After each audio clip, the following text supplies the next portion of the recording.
We are now just 2 days away from President Trump's very important meeting, potentially historic meeting with Russian President Vladimir Putin. It's going to happen in Alaska, in Anchorage to be exact, as they prepare to potentially negotiate an end to the war in Ukraine. The fighting between Russian and Ukrainian forces goes on and on and on. And the Ukrainian president, who, by the way, will not be present at the meeting, he's voiced his opposition to President Trump's suggestion that land swaps could be on the table to bring about peace. By the way, again, the location here, Anchorage, Alaska, chosen for this meeting on Friday, steeped in history when America gained the territory from the Russians back in 1867. It was a Russian colony until then, when the Tsarist Empire sold it to the U.S. Price tag back when? $7.2 million. Pretty good deal. Real estate's always a good investment, they say.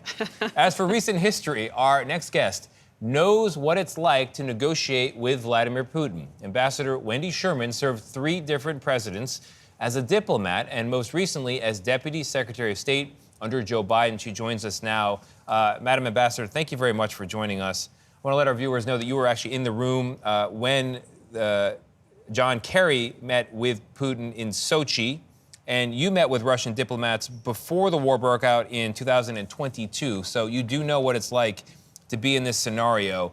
What does the Russian approach to negotiations look like? What is Putin like in a room? And what do you think the goal of this meeting is from the Russian perspective? Thanks, Tony. Good to be with you and Adriana and all the viewers. This is President Putin's meeting. He really is in charge of this meeting. He asked for it. The president, I think, was flattered to have this meeting. But Putin has no interest in ending this war. He is very smart. He is very cagey. He certainly shows all of his training as a KGB agent. When we met in Sochi, he had no notes in front of him. The meeting was almost 4 hours long. I was there with then Secretary of State John Kerry, our ambassador to Russia. Putin just had Foreign Minister Lavrov in the room and a translator. And quite frankly, I think that President Trump will meet his match all throughout this process. Every time President Trump has said, I'm getting tired, I feel like I'm being played by Putin, Putin has done something to extend the time, to give him more space, to go on the offense in Ukraine. And so we've all seen that the president and the White House have lowered expectations and lowered expectations and lowered expectations. That's the right thing for them to do, because I don't think that President Putin wants peace. So what do you think Putin is hoping to gain? Is this just buying time? And then just take us back into that room. I love those details about Putin having no notes. How does it work with the translators? Are there 2 translators on each side? How much English does Putin know? How does the communication work on that front? So in that particular meeting, there was only one translator, the Russian translator, but our ambassador spoke fluent Russian, so we knew what the real notes were here. Unfortunately, President Trump has met with Putin in the past without an American translator, which is a true mistake because we have no idea what the Russian translator is really translating.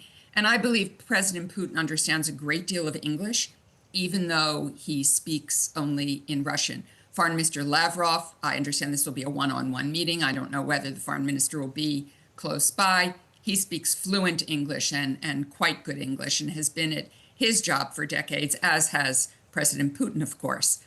I think that President Trump really wants to be able to go toe-to-toe with President Putin. But as I said, I think he will meet his match. I think Putin will move forward here. He wants to get a lot of territory, even territory that he hasn't yet conquered.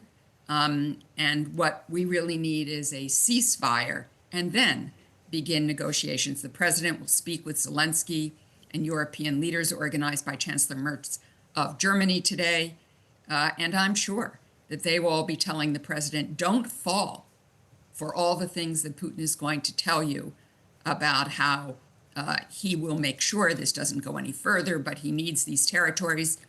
I know from the Russians with whom I spoke shortly before the war, when we had negotiations, Putin believes Ukraine belongs to Russia. And I don't think he's given up that vision. So, Ambassador, it's clear that Putin does believe that, and he's been taking back pieces of Ukraine going back to 2014, first Crimea, and then the move into the eastern part of Ukraine. Why then, given that obvious and basic history, does President Trump not assign blame for instigating this war to say Russia is the aggressor here? Well, I think that's the $64,000 or $64 billion question, Tony. What is it that keeps President Trump from understanding who Putin really is, what he really wants, and how tough we need to be? I believe we need to continue to give weapons to Ukraine. We need to allow Ukraine to hit military bases inside of Russia and strategic assets. I think we need to use the assets that have been seized to try to help finance the war. And I think that although sanctions are a critical element, sanctions alone are not going to change things here. President Putin really doesn't care about his economy, has complete control in his country, and he will continue to prosecute this war for as long as it takes. I think Trump needs to understand this. The president needs to see Putin for who he really is. He's not the first president to be charmed, in a way, by Putin. That's happened before. We remember President George Bush saying he looked into his soul and seen a good man. We've had other presidents who believe they've been able to conquer this relationship. It's going to be a big task for President Trump. Ambassador Wendy Sherman, thank you so much for bringing us inside the room. That was today's By the Way. CBS News will have continuing coverage of President Trump's meeting with Russian President Putin live from Alaska on Friday, right here on CBS and streaming on CBS News 24/7.